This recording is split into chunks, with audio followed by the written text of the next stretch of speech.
Nothing like that should happen to a kid. Well, she's been free just over 24 hours. We're talking about Elizabeth Smart. Now, one of the two people who abducted Elizabeth back in 2002 was released from a Utah prison.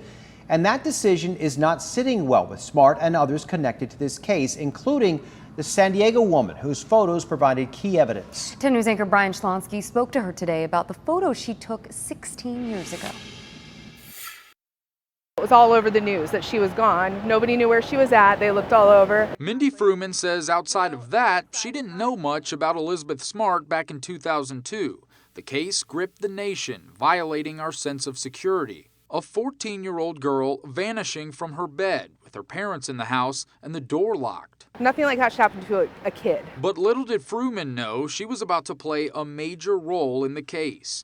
After taking her cousins to the Lakeside Dairy Queen after a soccer match, she says she saw some people that stood out like a sore thumb. She took out her camera. I wasn't sure who they were. They just looked completely out of place. Mind you, it's a year after 9/11 happened. Osama bin Laden had been in the news, and the guy looked like how Osama dressed. Fruman would find out who they were after talking with the FBI. Brian Mitchell and Wanda Barzy, later convicted for their roles in Smart's kidnapping and rape.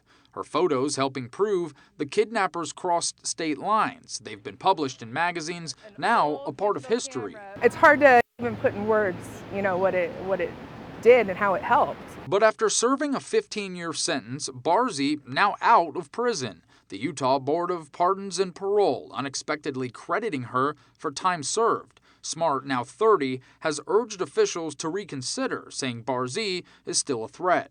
It certainly has been a roller coaster of emotion. And as for the woman who got a feeling in her gut that day before snapping the now infamous photos, she says she sides with Smart.